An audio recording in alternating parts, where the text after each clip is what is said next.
오늘은 창세기 15장 7절부터 21절까지 기록된 말씀을 가지고 헬로우 부르심 12번째 시간으로 절박함이 두려움을 이기는 힘이다 라는 제목으로 함께 하나님의 말씀을 나누도록 하겠습니다. 예전에 개봉했던 영화 중에 행복을 찾아서라는 영화가 있습니다. 제가 학생 때 참 인상 깊게 봤던 영화이고 또 결혼을 하고 나서 아내와도 함께 이렇게 한번 봤던 영화인데요. 이 영화에 보면 주인공은 크리스 가드너라는 이름을 한 남자 주인공이 등장을 합니다.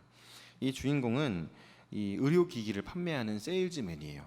스캐너를 판매하는 세일즈맨인데 비싼 스캐너를 한 대 팔아야 한 달을 먹고 살 수 있는 이런 가정 환경에 처해 있는 사람입니다.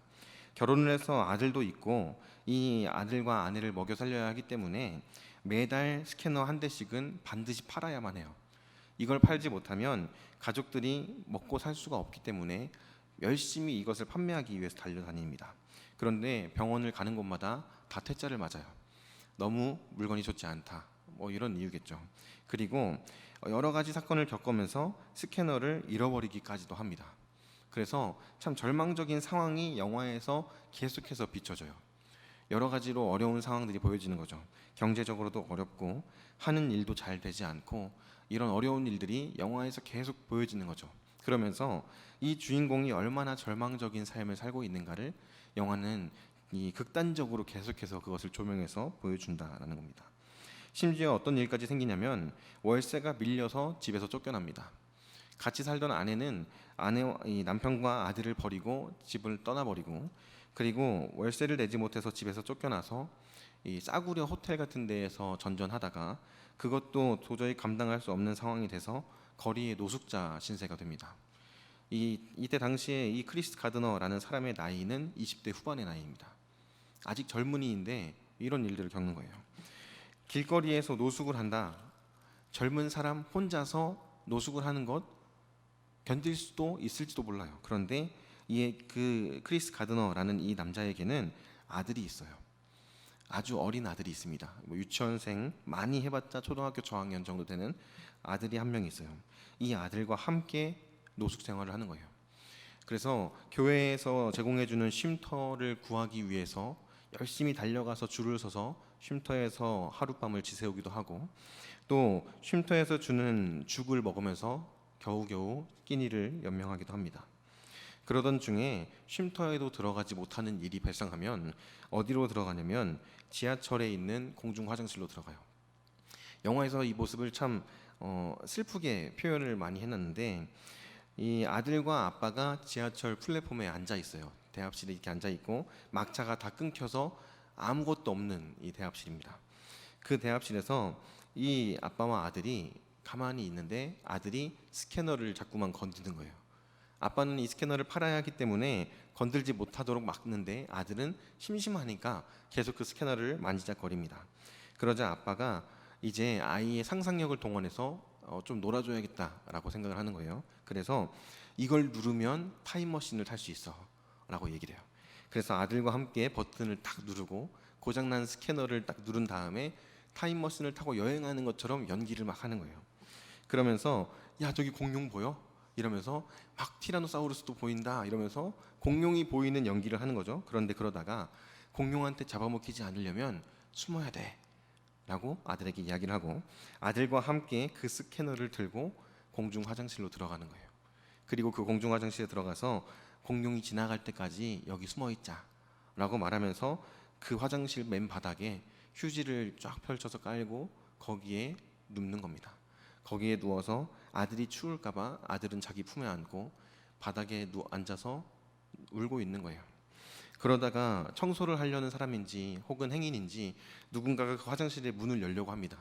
그러니까 아들이 깰까봐 그리고 문이 열려서 자신의 이 비참한 모습이 들통날까봐 필사적으로 문을 온몸으로 막으면서 열리지 않게 그렇게 밤을 지새우기도 해요. 그렇게 비참한 인생을 살다가 주식 중개인 인턴 채용에 지원을 하게 되고 기적적으로 합격을 하게 됩니다. 그래서 인턴 생활을 하면서 평일에는 증권사에서 영업을 했고 주말에는 또 이 스캐너를 팔면서 계속 열심히 생활을 하는 거죠. 그러면서 자투리 시간에는 이 시험을 준비해요. 정규직으로 전환되는 시험. 이 정규직에서 20명이 넘는 사람들이 시험을 보는데 딱 한 명만 합격을 하는 거예요. 이 사람은 그렇게 어려운 상황 가운데에서 반드시 합격해야만 하는 이 절박한 심정을 가지고 시험 공부를 하는 거예요. 잠을 줄여가면서 열심히 일하는 가운데 잠을 줄여가면서 시험을 준비하고, 그 절박함을 가지고 열심히 준비하던 그는 결국에 최종 1인의 합격자 명단에 그의 이름을 올려놓게 됩니다. 그리고 그 회사에 정직원으로 취업을 하게 되고, 나중에는 가드너 리치라고 하는 자기의 회사를 설립해서 미국에 있는 증권사에서 일을 하기 시작해요. 그리고 미국 기업인 홀딩스 인터내셔널이라는 이 거대한 기업의 최고 경영자의 자리까지 올라갑니다. 그래서 이 사람은 백만장자가 돼요. 영화로 이 가드너라는 사람의 크리스 가드너라는 사람의 인생을 이렇게 보여주는데, 이 영화는 실화였습니다. 그리고 그렇게 어려운 상황 가운데에서 아들과 함께 어떻게든 살아가기 위해서 절박한 심정을 가지고 필사적으로 자기의 삶을 살아냈던 이 사람은 나중에는 결국엔 백만장자가 되고, 지금은 전 세계를 돌아다니면서 동기부여 강사 그리고 자선 사업을 하면서 어려운 사람들을 돕는 일들을 하고 있어요. 이 사람의 이 인터뷰 영상을 제가 인터뷰 기사를 찾아보게 됐었는데, 화장실에서 아들을 껴안고 밤을 지새웠던 그 영화의 장면이 실제였다고 이야기를 하더라고요. 그때 이 아빠의 마음이 어땠을까요? 어린 아들을 안고 공중 화장실에서 숨어서 잠을 재워야 하는 그 절망적인 상황. 그런 상황 가운데에서 이 크리스 가더너라는 사람을 이끌었던 동력은 다른 것이 아니라 마음에 있었던 절박함이었습니다. 어떻게든지 취업을 해야 하고 어떻게든지 이 아이를 먹여 살려야 한다라는 절박함. 그 절박함을 가지고 극단적인 상황 가운데에서 안 좋은 선택을 하지 않고 끝까지 버텨내면서 결국에는 소위 말하 세상에서 이야기하는 성공을 하게 되는 한 사람이 되었던 거죠. 절박하다라는 단어가 가지고 있는 사전적인 정의는 이러합니다. 어떤 일이나 때가 가까이 닥쳐서 몹시 급하다라는 거예요. 이제 때가 가까이 와서 급한 상태가 절박한 상태라는 거죠. 절박함은 그런 측면에서 생각해 본다면 어떤 일에 대한 간절한 심정, 이제 더 이상 돌아갈 곳이 없고 이게 아니면 정말 끝이야, 이게 아니면 정말 마지막이야 하는 그런 간절한 심정이라고 정의할 수 있을 겁니다. 절박함은 이와 같이 모든 일을 할 때에 그 일에 임하는 태도나 자세를 달라지게 만듭니다. 절박하다는 건 그만큼 절실하다는 뜻이기 때문이죠. 이처럼 절박함은 가난이나 질병과 같은 거대한 삶의 문제 앞에서 변화된 삶을 살아갈 수 있는 실행력을 높이는 가장 큰 동력이자 동기가 된다라고 이야기할 수 있는 거죠. 그래서 성공한 사람들을 쭉 인터뷰한 내용들을 살펴보면 공통점으로 드러나는 모습들이 뭐냐면 절박함이었어요. 어떻게 해서든지 이거를 성공시켜야 된다. 어떻게 해서든지 내가 이 분야에서 성공해야 돼. 그 절박함이 그 원동력이 되었다라는 거죠. 삶에 대해서만 그 절박함이 적용되는 것은 아니겠죠. 이 자리에 계신 분들도 이와 같은 절박함으로 학창 시절을 보내신 분도 계실 거고, 또 취업을 준비한 분들도 계실 겁니다. 그리고 어떤 분들은 결혼을 그렇게 절박한 심정으로 준비하고 골인하신 분들도 계실 거예요. 그런데 이 절박한 모습이 우리의 신앙생활에서도 드러나고 있습니까? 우리의 신앙생활에서는 이 절박함이 보여지지 않고 있는 것은 아닙니까? 제가 이제 신앙생활을 시작하고 이제 부모님이라든지 할머니 세대의 신앙생활을 하셨던 이야기들에 대해서 들어본 적이 있어요. 그때 이야기를 들어보면 옛날에 어른들은 정말 하나님의 그 은혜를 누리기 위해서 밤새도록 철야하고 매달리면서 기도했던 때가 있다라는 이야기를 들었어요. 그리고 어린 아이를 등에 들쳐업고 기도하는 자리에 나아가서 기도하는 그 모습을 사진으로 본 적도 있습니다.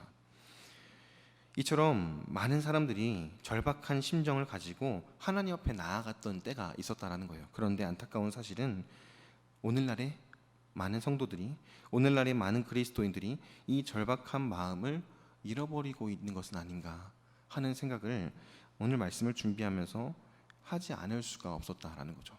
저도 그렇고 여러분들도 그렇고 바라기는 우리 모두가 오늘 말씀을 함께 나누면서 그 절박한 심정, 하나님의 은혜에 대한 그 갈급함, 하나님의 은혜에 대한 그 간절한 마음을 다시 회복할 수 있는 은혜가 이 자리에 계신 우리 모두에게 있기를 주님의 이름으로 축복합니다. 오늘 본문에 보면 아브라함의 삶이 참 이 절박함 가운데에서 이루어졌던 삶이었다는 것을 확인할 수가 있습니다. 아브라함의 삶이 어떤 삶이었습니까? 하나님의 부르심을 받았어요. 하나님께서 약속하신 그 약속을 붙들고 나아갔어요. 그런데 그 약속이 이루어지지 않았어요. 그 약속이 더디게만 느껴집니다. 어쩌면 그 약속이 이루어지지 않는 것은 아닐까 할 정도로 너무 오랜 시간 동안 하나님의 약속이 이루어지지 않는 것처럼 보여지는 삶을 살았다는 거죠. 그런 아브라함에게 있어서 가장 간절했던 것은 무엇이었겠습니까? 하나님께서 약속하신 자식, 하나님께서 약속하신 자식이 나의 삶에 언제 주어지는 것일까 하는 그 절박함이 아브라함에게는 있었다는 거죠. 그래서 아브라함은 하나님께서 아브라함을 찾아오셔서 그를 위로해 주시고 내가 너의 방패야, 내가 너의 상급이야 라고 말씀하시는데 어쩌면 조금 버릇없어 보이는 모습으로 이와 같이 이야기를 합니다. 창세기 15장 2절 말씀입니다. 아브라함이 이르되 주 여호와여 무엇을 내게 주시려 하나이까? 나는 자식이 없사오니 나의 상속자는 이 다메섹 사람 엘리에셀이니이다 라고 이야기를 해요. 하나님, 저는 자식이 없어요. 하나님, 저는 하나님이 약속하신 자식이 없습니다. 그래서 나의 상속자는 내 피를 이어받은, 나의 씨를 이어받은 내 자식이 아니라 내 가정에서 나의 명령을 따라서 일하는 이 엘리에셀에게 그 상속자의 자격을 주기를 원합니다 라고 이야기를 하는 거예요.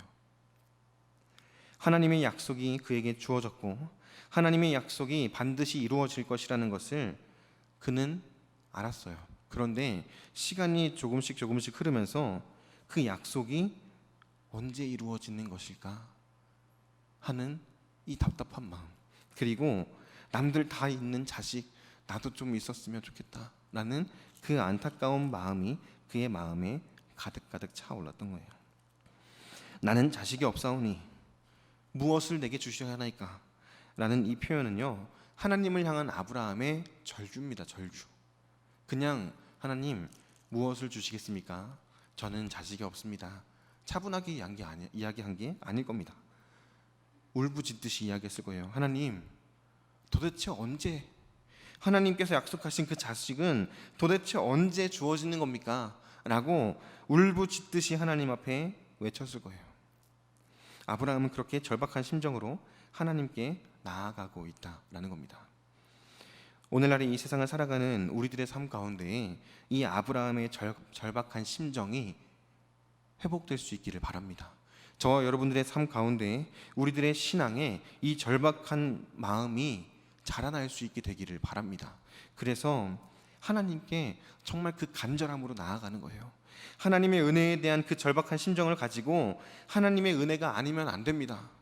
하나님, 나는 하나님밖에 없습니다 라는 그 모습으로 하나님 앞에 나아가는 그 모습, 그 신앙의 태도가 우리 삶 가운데에 드러날 수 있게 되기를 바랍니다. 절박한 심정으로 하나님께 나아가는 거죠. 지금도 방송을 하는지는 잘 모르겠는데 예전에 참 재미있게 봤던 프로그램 중에 백종원의 골목식당이라는 프로그램이 있어요. 이제 매주 이렇게 막 챙겨봤던 기억이 있었는데 언제부턴가 하는지 안 하는지도 잘 모르게 된 프로그램이에요. 근데 이 프로그램에 보면 홍탁집 사장이라는 분이 나와요.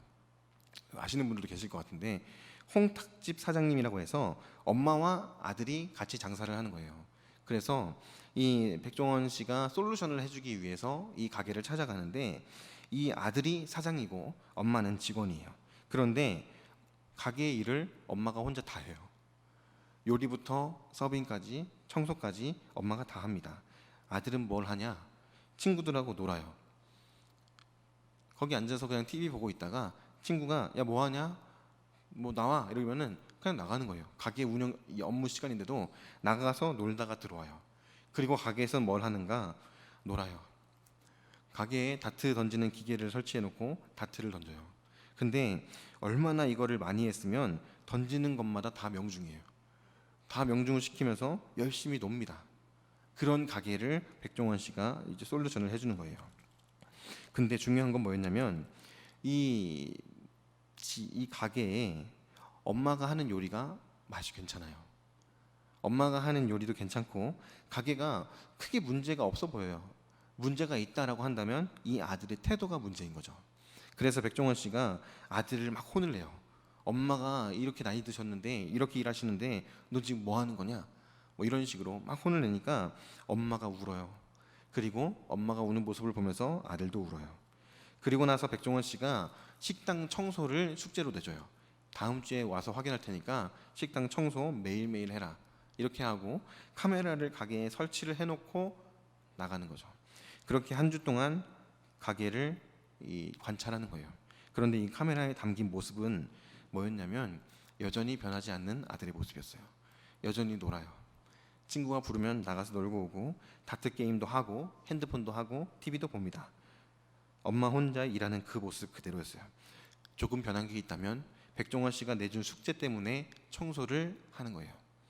근데 이 아들이 청소를 하는데 카메라에 음성이 녹음된다는 걸 몰랐나 봐요. 그래서 청소를 하면서 뭘 하냐면 그냥 카메라 보이는 데만 청소하면 돼. 그래서 카메라가 비추는 곳만 청소를 해요.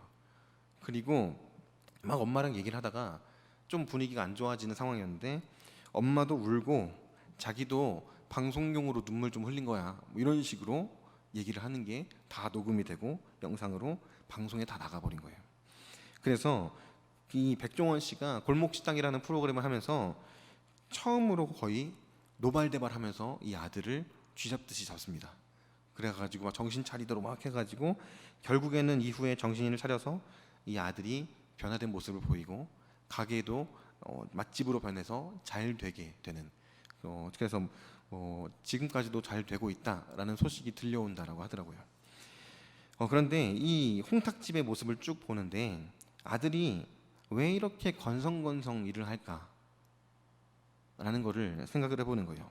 아들이 왜 이렇게 엄마는 나이가 많이 들어서 몸도 좋지 않으신데 고생을 하시는 반면에 아들은 왜 이렇게 놀기만 하는 걸까라는 것을 생각해 보는데 그 답은 뭐였냐?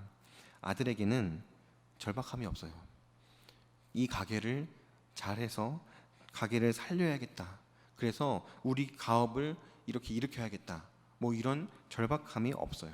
그냥 하다가 망하면 접고 다른 거 하지 뭐 이런 마음으로 가게 운영을 해왔던 거예요. 그런데 오늘날에 우리들이 살아가는 이 세상 가운데에서 많은 사람들이 이와 같은 모습으로 살아간다는 거예요. 별로 절박함이 없어요. 특별히 신앙생활을 하는 그리스도인들의 삶 가운데에도 이와 같은 절박함을 찾아보기가 어렵다라는 거예요. 왜냐? 하나님의 은혜가 아니어도 나의 마음을 위로해 주는 게 있어요. 하나님의 은혜가 아니어도 나의 삶을 평온하게 해주는 도구들이 있어요. 그러다 보니까 절박하지 않은 거예요. 오늘날 우리가 살아가는 이 사회 전반적인 경기 침체, 인구 감소 등 세상은 시간이 흐를수록 점점 더 살기 어려워질 것을 예측하고 있어요. 그런데 그 예측을 많은 사람들이 외면합니다. 내가 사는 동안에는 그런 일 없을 거야. 내가 사는 동안에는 적당히 괜찮겠지 뭐. 그 정도로 생각을 하면서 그냥 살아가는 거예요.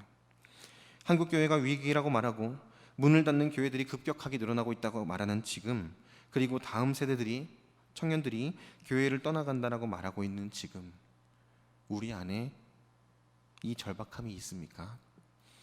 어쩌면 우리도 절박함으로 하나님만을 붙들고 의지하는 것보다 많은 것들이 우리 앞에 주어져 있기 때문에 이것으로도 괜찮을 거야, 이 정도로면 가능할 거야 라는 생각을 가지고 절박함이 아니라 나름대로의 방법을 찾아가고 있는 것은 아닙니까? 오늘날에 우리가 진짜로 회복해야 하는 것이 있다면 바로 이 절박함이라는 거예요.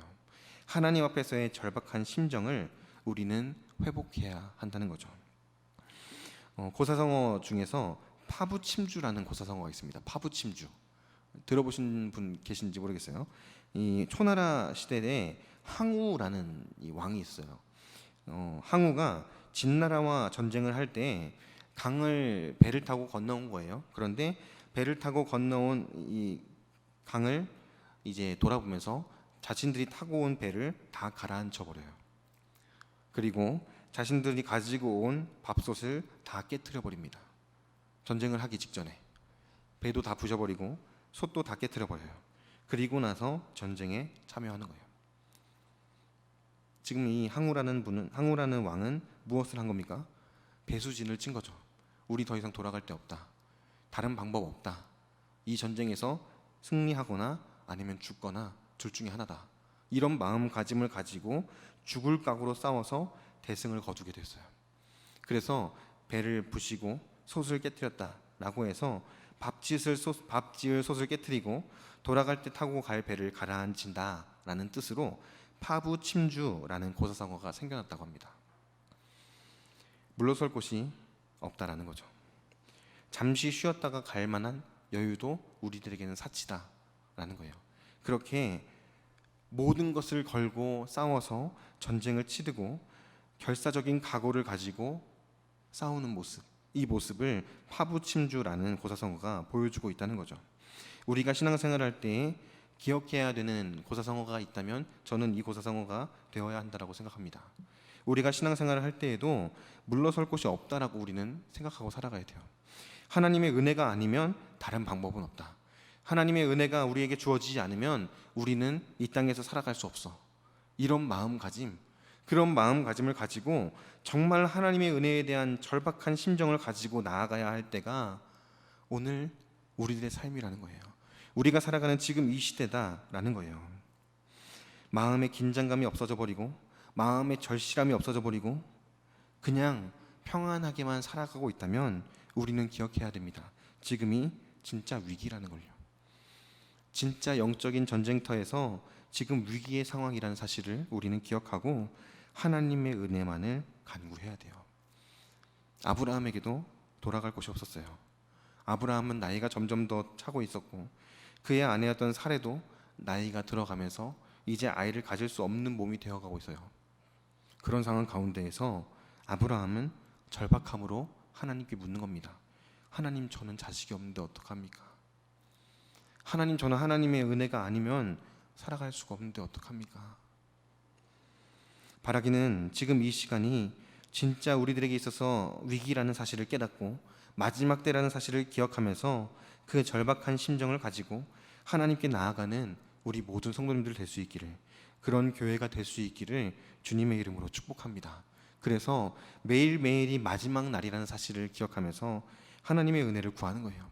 우리가 드리는 지금 이 예배가 나의 삶에 있어서 마지막 예배가 된다라고 생각하면서 치열하게 하나님 앞에 예배하는 거예요. 방해하는 것들이 있다면 단호하게 끊어내고, 내 마음을 어지럽히는 생각들이 있다면 단호하게 그것도 끊어내고, 하나님의 은혜만을 구하고 하나님 앞에 바로 서는 매 순간 매번 예배의 시간이 될 수 있기를 바랍니다. 그렇게 절박한 심정으로 하나님 앞에 나아간 아브라함에게 하나님께서는 어떻게 반응하셨을까요? 그렇게 더 이상 물러설 곳이 없고 돌아갈 곳이 없다라는 마음을 가지고 하나님 앞에 나아갔던 아브라함에게 하나님은 어떤 반응을 보여주셨을까요? 오늘 우리가 읽은 9절과 10절 말씀입니다. 9절과 10절 말씀 한번 같이 읽어보겠습니다. 시작. 여호와께서 그에게 이르시되 나를 위하여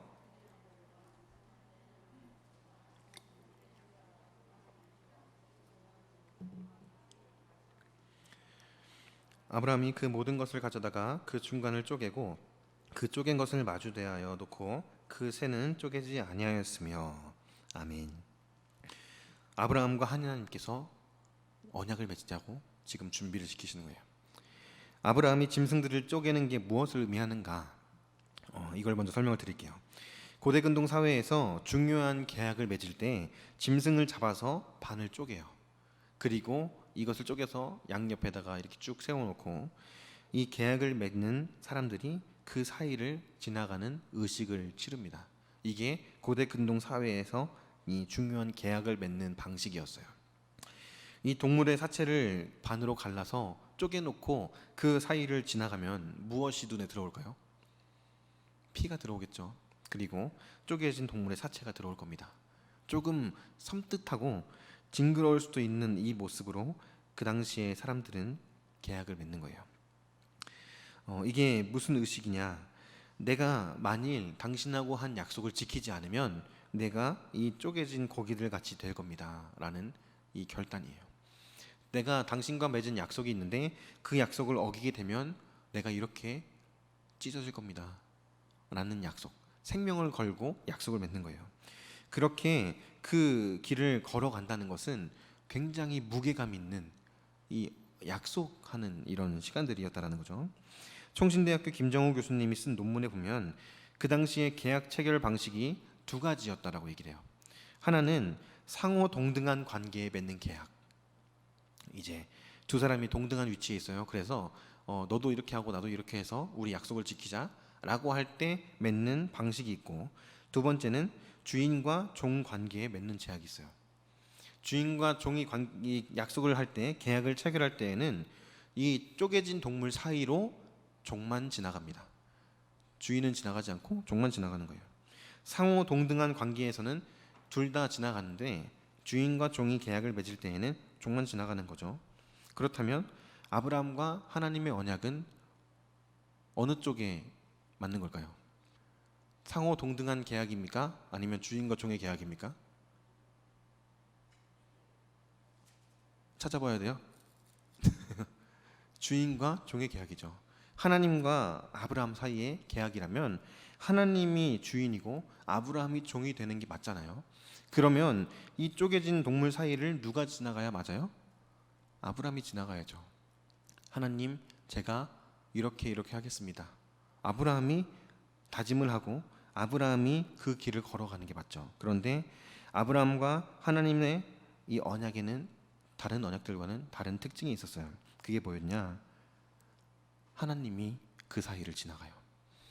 근데 본문에 보면 하나님이 지나가시고 아브라함도 지나갔더라라고 기록되어 있지 않습니다. 이 언약에서 이 쪼개진 동물 사이를 지나간 것은 하나님 한 분이었어요. 아브라함은 그 사이를 지나가지 않습니다. 이 말은 뭐예요?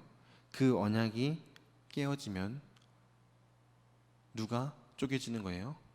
하나님이 쪼개지겠다는 거예요. 아브라함은 그 쪼개지는 대상에 속하지 않아요. 하나님과 아브라함의 언약의 특징은 바로 이겁니다. 만약에 아브라함도 같이 언약을 맺었다면, 혹은 아브라함만 언약을 맺었다면 이 계약은 어떤 계약이 되냐? 반드시 죽을 수밖에 없는 계약이에요. 아브라함은 하나님과 맺은 언약을 깨트릴 수밖에 없는 연약한 존재거든요. 아브라함의 후손인 우리들 또한 그 하나님과의 약속을 깨트릴 수밖에 없는 연약한 존재들입니다. 우리가 만약 하나님과의 그 언약을 맺으면서 그 사이를 우리가 지나갔더라면 죽음에 대한 계약이었을 거예요. 반드시 이렇게 죽을 거다. 그런 계약이 이 횃불 언약이었을 겁니다. 그런데 막연한 미래에 대한 두려움으로 하루하루를 살아가고 있는 아브라함, 그리고 하나님의 약속이 언제 이루어질지 모른다라는 이 답답한 마음을 가지고 살아가고 있는 아브라함, 더 이상 돌아갈 곳이 없고 더 이상 물러날 곳이 없어서 절박한 심정으로 하나님 앞에 울부짖었던 이 아브라함이 하나님과 횃불 언약을 맺고 있는데, 이 횃불 언약이 이것 때문에 너무나 큰 은혜가 되는 거예요. 하나님이 아브라함을 아셨고 하나님이 아브라함을 너무나 사랑하셨기 때문에 혼자서 그 사이를 지나가신 거예요. 내가 반드시 이거 지켜낼 거다. 내가 반드시 이 약속 이루어낼 거야 라고 약속을 하시는 거죠. 그런데 그렇게 하나님께서 홀로 그 길을 걸어가셨고 아브라함과의 언약이 맺어지고 아브라함의 후손들이 그 언약을 완전히 깨트리기 시작해요. 그래서 하나님께서는 그 언약대로 무엇을 행하십니까? 자기 스스로 찢기시고 피 흘리시는 자리로 나아가시는 거예요. 갈라디아서 3장 13절 말씀에 보면 이런 말씀이 있습니다. 그리스도께서 우리를 위하여 저주를 받은 바 되사 율법의 저주에서 우리를 속량하셨으니 기록된 바 나무에 달린 자마다 저주 아래에 있는 자라 하였음이라. 아멘. 그리스도께서 우리를 위하여 저주를 받으셨대요.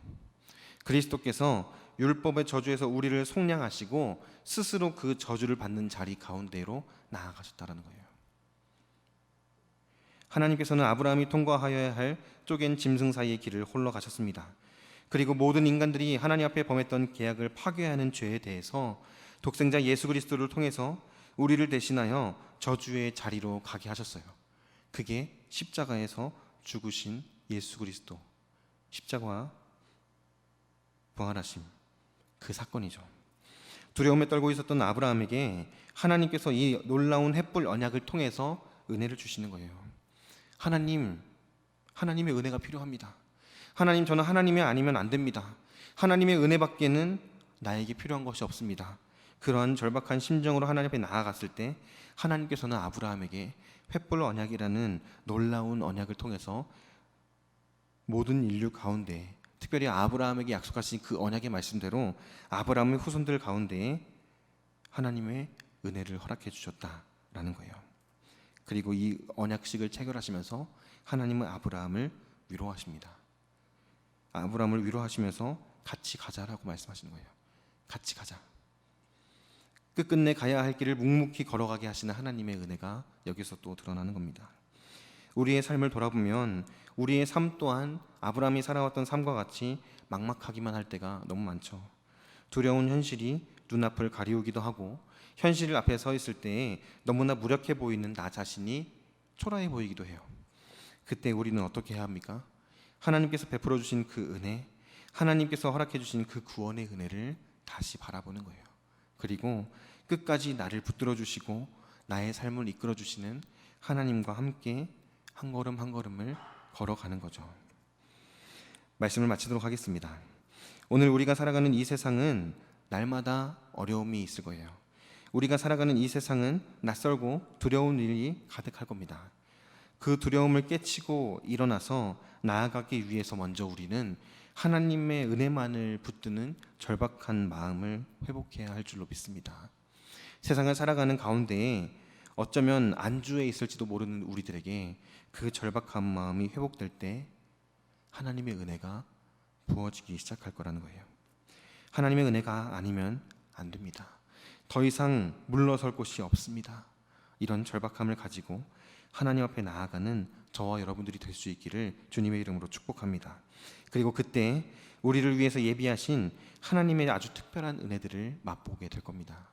하나님께서는 우리들을 축복의 통로로 부르셨고 이 땅 가운데에서 하나님의 뜻을 밝히 드러내는 하나님의 사람들로 세우기를 원하세요. 그 하나님의 놀라운 사역 가운데 쓰임받는 저와 여러분들이 될 수 있기를, 그리고 그렇게 하나님의 놀라운 역사 가운데 우리를 끝까지 책임지시고 인도하시는 하나님의 은혜를 풍성하게 경험하는 우리 모두가 될 수 있기를 다시 한번 주님의 이름으로 간절히 축복합니다.